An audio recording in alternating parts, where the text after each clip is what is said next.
Hey guys, so first of all I want to say a huge thank you to everyone that has been liking and sharing that last video. I know a lot of you enjoyed it, got a lot of good feedback on that video, so thank you so much. Yeah, I'm not going to be making videos like that every week because it takes a lot of time, a lot of manpower to do it, but I do promise you this, I will try my very best to make a video like that at least once a month. That's fair, right? So today's video is going to be a little different. I have a very special guest here with us today. I'm very happy to introduce you to a good friend of mine, Randall Mitchell. So thank you so much for being here, Randall. How are you today? I am ecstatic, really excited to be here, Karu. I know we said we had talks of doing this interview. Maybe for an year now? Oh my goodness, but I'm really just glad to be here. One of my Indian friends would say it's puggle good. It's just crazy good, and I'm really excited to be here, Karu. Now let's talk about your book. So Randall is a very proud author of the book called Teenership. So tell us a little bit about this and tell us a little bit about yourself. Ah, great. So Karu, I'm from a beautiful city, one of the most beautiful cities in the world called Cape Town. Cape Town, South Africa. And I've been living there most of my life for about 25 years now, and in Cape Town, there's quite a few places that are very underprivileged, and of course, as we know, where there's high poverty, there's high crime, and there was quite a few places that was very gang infested with crime, drugs, alcohol abuse, and my family and I, we were very much involved in that community, and especially with the youth. And over the years, I've just got a major passion for dealing with youth and being able to be a change agent. And ever since coming to Canada, I've had so much experience and so much insight when it comes to dealing with youth, and I thought, you know what better way as to document it. And I put it into a book, released it in February of last year, and I just feel that I want to be one of those change agents. Even though I'm all the way in Canada, I'm still going to make an impact, Karu. For sure. Yeah. For sure. Tell us some of the topics that you touched on in the book. So in the book, we touch on topics that are very relevant to youth. So it's when it comes to peer pressure, love, sex, peer pressure, all those issues that young people are facing right now. But in a nutshell, it deals with how to take control of your thoughts, your mind, and your actions. And basically being able to develop the leader within the teen. Hence the name Teenership, Leadership for Teens. Very nice. Yeah. That's beautifully put. Yeah. Well, one of the topics is love, you said.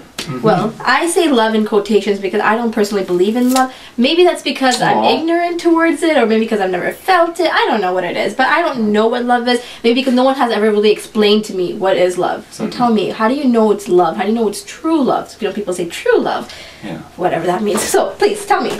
It's so funny because that is the million-dollar question. How do I know whether it is true love? Wow. I would want to frame it in this way, Karu. And I would want the audience and the viewers to go with me on this journey, to really frame that question in this light. How do we know whether it's true love? I would want to ask the question, and I would want us to think about it this way. You cannot truly love somebody else if you do not truly love yourself. Let me say that again. You cannot truly love somebody else if you don't truly love yourself. Now, many of us, we have issues. Me, myself, we have self-esteem issues of, you know, I'm not tall enough, Karu. I'm not handsome enough for you, Karu. You know, all these issues, and we then wonder, you know, do I truly love this person? But do you truly love yourself? It's one of those yin yang, those catch-22 scenarios, and the real question is, do you truly love yourself?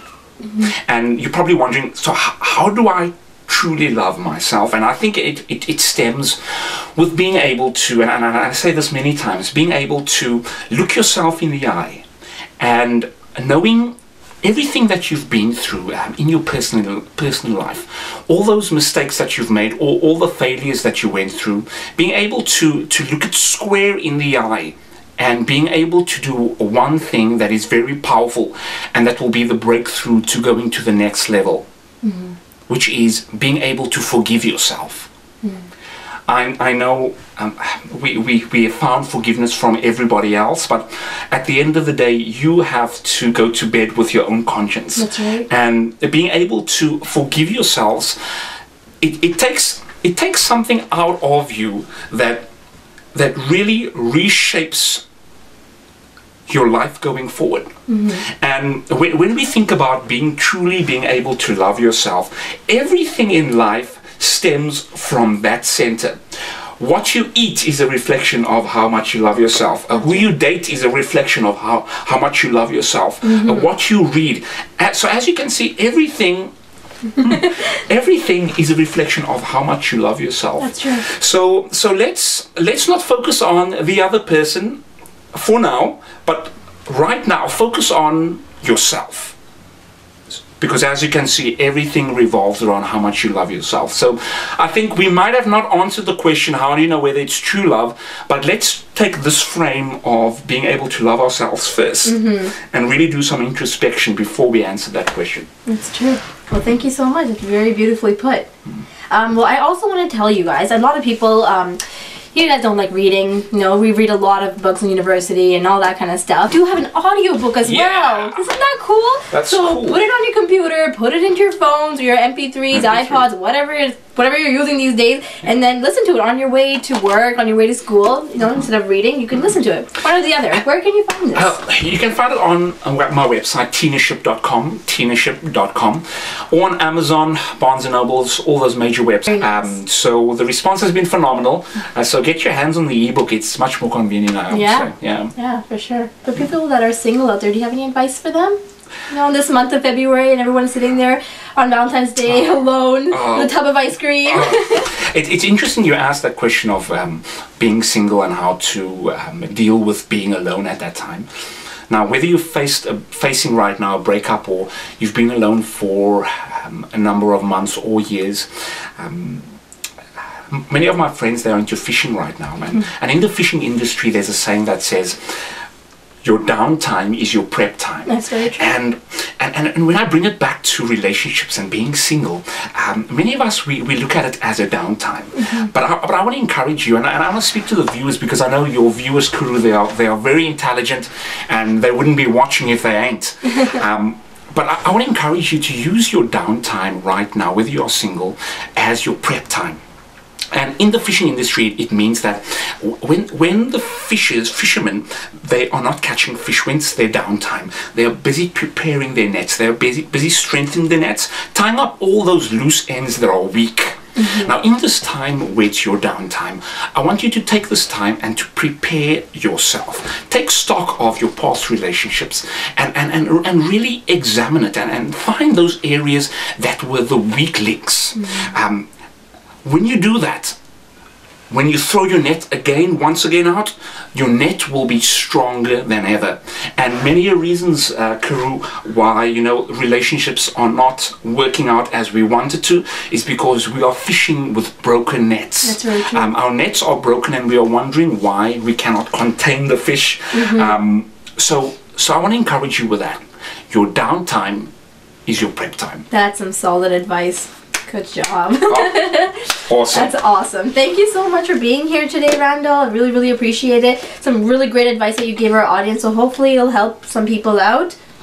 So follow his advice and read his books and listen to his book and all that stuff, and just, you know, empower yourself. Certainly. So you can get the book on Teenership.com and all the other major websites. But catch me on Facebook. Right now, Kuru, Facebook is for me the number one real-time communication vehicle right now. So for myself, catch you on Facebook. We can keep in touch. Shoot me up with questions. Well, thank you so much for being here. Thanks for having me, Kuru. I appreciate it very much. Thank you. All right, guys, don't forget to subscribe and share, and I will see you next week. Bye. Cheers.